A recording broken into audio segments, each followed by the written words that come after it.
Hello बच्चों, जैसा कि आपको पता है कि हमारा सेंटेंस रीअरेंजमेंट का सीरीज चल रहा है, जिसपे हम लोगों ने जो है 13 पार्ट कर लिए हैं। ये 14वां पार्ट हमारा है, जिसमें हम लोग क्या कर रहे हैं, प्रीवियस ईयर के क्वेश्चंस को सॉल्व कर रहे हैं जो हमारे पिछले एग्जामों में आए हुए हैं। हाँ, उनका लेवल बहुत अच्छा है, तो आप थोड़ा सा चेक करना पड़ेगा आपको कि ये बहुत ईजी लेवल के नहीं है, क्योंकि एग्जाम ओरिएंटेड पढ़ाई हो रही है, तो एग्जाम के हिसाब से हम लोग कर रहे हैं। ये एनडीए 2000 ये सीडीएस 2018 या 19 का शायद क्वेश्चन है, सीडीएस 2018 या 19 का। आपको एसपी बख्शी में मिल जाएगा, मैं एसपी बख्शी से बुक से ये क्वेश्चन ले रहा हूँ। तो आइए बढ़ते हैं क्वेश्चन की तरफ। क्या कहना चाह रहा है क्वेश्चन कहना चाह रहा है to accept any of the important disillusionment demands of the nationalist produced the failure of the British government. अब देखो जरा, ये लास्ट में बात कर रहा है the failure of British government. अब फेलियर ऑफ ब्रिटिश गवर्नमेंट मतलब ब्रिटिश गवर्नमेंट का फेलियर जो था। अब ये तो या तो रिजल्ट है कि कुछ हो रहा होगा, ये इसका ब्रिटिश गवर्नमेंट का रिजल्ट, ब्रिटिश गवर्नमेंट का फेलियर था, और या फिर ये बोलना चाह रहा है कि ब्रिटिश गवर्नमेंट के जो फेलियर है ना, वो किस वजह से हुए। तो या तो वो सब्जेक्ट बनेगा या वो सबसे लास्ट का पार्ट बनेगा। अब देखना जरा यहां पे डिमांड्स से स्टार्ट हो रहा है, demands of the nationalist produced.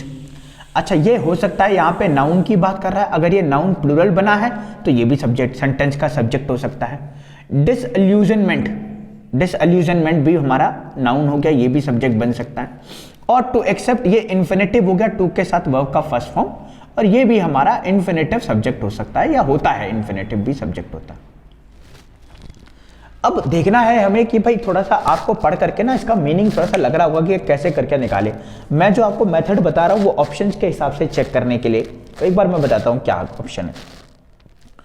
अब आप ये देखिए, ये पी वाला ऑप्शन देखिए, to accept any of the important. अब to accept any of the important की अगर बात कर रहे हैं, और इसका जो पहला ऑप्शन है वो पी है।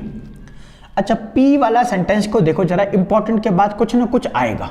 अगर कुछ ना कुछ आएगा ना, एनी ऑफ द इंपॉर्टेंट, क्या एनी ऑफ द इंपॉर्टेंट हो सकता है डिसइल्यूजनमेंट की बात कर रहा है, या फिर any of the important demands की बात कर रहा है, या फिर any of the important failure की बात कर रहा है। कुछ भी होगा, नाउन तो होगा इसके आगे। अगर इसके आगे कुछ ना कुछ है, और जनरली बेटा अगर कुछ ना कुछ होगा तो इसका मतलब ये सेंटेंस का लास्ट पार्ट नहीं हो सकता, या ऑप्शन में से लास्ट लेटर ये नहीं हो सकता। पी अगर लास्ट लेटर नहीं है तो यहाँ पे देखो पी लास्ट में आ रखा है, इसका मतलब बिना मीनिंग को जाने हुए, बिना इसके मीनिंग को जाने हुए हम लोगों ने एक ऑप्शन को तो एलिमिनेट कर दिया। अब हमारे पास एक तो ये बच गया, दूसरा और चौथा ऑप्शन बच गया। यहां तक अगर क्लियर है तो आगे बढ़े। अब चलें आगे। अब क्या कह रहा है, the failure of the British government. अब ये एस वाला जो है ना ऑप्शन, एस वाला ऑप्शन बेटा हमारा या तो स्टार्टिंग का होगा या लास्ट का होगा, ये मैंने पहले डिस्कस किया हुआ है। लेकिन जनरली इस सेंटेंस के हिसाब से देखें तो इस सेंटेंस के हिसाब से ये बताना चाह रहा है ब्रिटिश गवर्नमेंट का जो फेलियर है वो किस किस वजह से हुआ, क्या कारण थे, क्या वो, उन सब चीज़ों की बात में बात कर रहा है। तो उन सब चीज़ों की बात कर रहा है, तो ये एस वाला जो पार्ट है हमारा स्टार्टिंग में आएगा। अब एस वाला पार्ट स्टार्टिंग में ये भी था, लेकिन ये हम लोगों ने पहले एलिमिनेट कर दिया। अब एस वाला पार्ट स्टार्टिंग में आएगा तो हमारे पास ये वाला ऑप्शन है बेटर, SPRQ। अच्छा, SPRQ है तो एस वाला हमारे पास एक ही पार्ट है, तो ये वाला भी पार्ट था, तो ये हम लोगों ने पहले भी एलिमिनेट कर दिया। इसमें एस स्टार्टिंग में नहीं है तो ये भी हमारा नहीं रहा, और इसमें पी स्टार्टिंग में नहीं है, ये भी हमारा नहीं रहा। अब इस वाले पार्ट को एक बार वेरीफाई करते हैं, क्या बोलना चाह रहा है एस वाला part, the failure of the British government. ठीक है, ब्रिटिश गवर्नमेंट का जो फेलियर है वो एस के बाद हमें ढूंढना नहीं है, इसमें दिया हुआ है, वैसे वैसे फिट करते चले।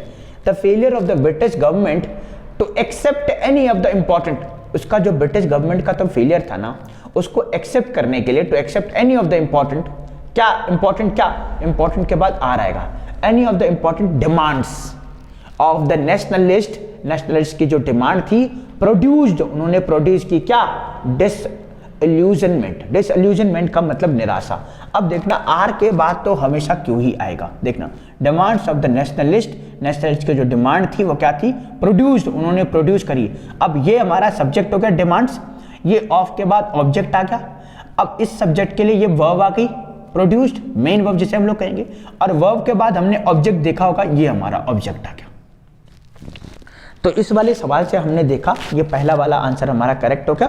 ये हम लोगों ने पहले एलिमिनेट कर दिया था, तो कंफ्यूजन यहाँ हो सकता था। दूसरी बात एक और मैंने ट्रिक कही है कि पहला लेटर अगर दो जगह सेम हो ना, पहला लेटर अगर दो जगह सेम हो, जैसे यहाँ पे भी एस है और यहाँ पे भी एस है, और यहाँ पी और यहाँ क्यू है, मतलब ये दोनों अलग अलग हो गए, तो मोस्ट ऑफ द केसेस में इन दोनों में आंसर होगा। क्यों भाई? इनका पहला लेटर सेम है और ये आपसे पूछना चाह रहा है एग्जामिनर कि अगर आपने एस वाला पहला लेटर ढूंढ लिया है ना तो एस वाले यहाँ पे 2 हैं, तो वो और कंफ्यूज करना चाह रहा है। और एस के साथ पी सही बैठेगा, ना कि एस के साथ आर। क्या बोला है? The failure of the British government demands of the nationalist produce. देखो एस के साथ आर पेयर ही नहीं बैठ रहा। The failure of the British government's demands of the nationalist produce, बजाय इसके हम लोग ये देखें the failure of the British government to accept any of the important. तो एस के बाद पी ही पेयर बैठ रहा है, और अगर एस के बाद पी है ना तो एस के बाद यहाँ पे एस तो यहाँ पे लास्ट है जो हो नहीं सकता, एस यहाँ पे भी लास्ट है जो हो नहीं सकता, और पी लास्ट हमारा हो नहीं सकता, तो फिर एक ही ऑप्शन बच गया एस पी आर क्यू। तो आई होप हम लोग अच्छे लेवल के क्वेश्चन कर रहे हैं। तो आपको लगेगा थोड़ा सा यार ये थोड़ा सा कॉम्प्लेक्स लेवल के क्वेश्चन हो रहे हैं। हम लोग इजी वाले भी करेंगे, लेकिन अभी हम लोग एग्जाम ओरिएंटेड की बात कर रहे हैं। तो ये एक क्वेश्चन हम लोगों ने डिस्कस किया। बढ़ते हैं हम लोग नेक्स्ट क्वेश्चन की तरफ। ये सीडीएस 2018 का क्वेश्चन है। इससे पहले हमने जो करा था वो भी सीडीएस 2018 का क्वेश्चन था। थोड़ा सा आपको कॉम्प्लेक्स लगेगा जैसे पिछले वाला क्वेश्चन भी था, लेकिन इस वाले क्वेश्चन पे भी आपको थोड़ा सा लगेगा कॉम्प्लेक्स है। लेकिन बेटा हम लोगों को वो करने हैं जो एग्जाम ओरिएंटेड है। तो ऐसा ना करें कि हमारा लेवल जो है बहुत जीरो लेवल पे हम लोग सीख रहे हैं और एग्जाम में जो क्वेश्चन आ रहे हैं वो बिल्कुल हाई लेवल के आ रहे हैं, तो हमारा लेवल जो है वो मैच ही नहीं कर रहा। तो ऐसा नहीं करना है, हम लोगों को इस तरीके से तैयारी करनी है कि जिस हिसाब से क्वेश्चन पूछा जा रहा है उसी लेवल की हम लोग तैयारी करें, ताकि ये हो जाए कि भाई हमारे क्वेश्चन में जो हम लोग एग्जाम में जो क्वेश्चन देखें हमें पता हो कि वो कैसे सॉल्व करने हैं और किस तरह के क्वेश्चन आते हैं। अदरवाइज हम लोग खुश होंगे कि हम लोग बना पा रहे हैं, हम लोगों को लगेगा कि यार ये पढ़ करके इस चैनल से मुझे वीडियो जो मिल रही है वो हेल्पफुल है, लेकिन वो एग्जाम में सिलेक्शन नहीं होगा। तो चलिए बढ़ते हैं इस क्वेश्चन की तरफ। क्या कह रहा है? शोड दैट अ बैकवर्ड, अच्छा चले ठीक है, ऐसा कह रहा है द राइज ऑफ किसी चीज का जो है उत्थान की बात कर रहा है। मॉडर्न जापान आफ्टर 1868 और एशियन कंट्री को develop itself without western control, बिना वेस्टर्न कंट्रोल के जो एशियन कंट्री थी वो डेवलप हो सकी, ऐसा वो बोलना चाह रहा है। तो देखिए जरा हमारे पास option P Q R S है, एस आर क्यू पी है, पी आर क्यू एस है और क्यू आर पी एस है। मैं हमेशा कोशिश करता हूं कि हम लोग ऑप्शन के थ्रू जाएं, क्योंकि सेंटेंस का मीनिंग अगर निकालने लग गए ना तो हो सकता है कि एक सेंटेंस का मीनिंग आप निकाल लें, 2 का निकाल लें, 3 का निकाल लें, लेकिन हर एक सेंटेंस का मीनिंग निकालने के लिए आप ये पॉसिबल नहीं है, क्योंकि उसके लिए आपको वोकैब्स याद होनी चाहिए, ग्रामर के रूल्स याद होने चाहिए, वो सब चीज़ें होनी चाहिए। तो चलो जरा देखें, और ये बहुत ही इम्पॉसिबल है कि आपको सब कुछ पता हो। तो क्या कह रहा है? ये कह रहा है जी ये वाला क्वेश्चन, ये ऑप्शन हमारे पास 4 है। तो अब जरा देखें पी वाले से देखते हैं। पी वाला कह रहा है शोड दैट बैकवर्ड। अब ये शोड जो है ना ये हमारी वर्ब की थर्ड फॉर्म है या वर्ब का सेकंड फॉर्म होगा। ये मेन वर्ब है और मेन वर्ब से कभी सेंटेंस स्टार्ट नहीं होता। अगर सेंटेंस स्टार्ट नहीं होगा ना तो ये पी वाला ऑप्शन हमारा कट हो गया। अगर ये पी वाला ऑप्शन कट हो गया तो ये पी वाला ऑप्शन भी कट हो गया, बिना चेक करे हुए कि पी के बाद आर आएगा कि नहीं या पी के बाद क्यू आएगा कि नहीं। नहीं, हमने चेक ही नहीं किया, हमने इसे रॉन्ग कर दिया जी, 2 रॉन्ग कर दिया। अब हमारे पास 2 बच गए, एस आर क्यू पी 1 बच गया और क्यू आर पी एस 1 बच गया।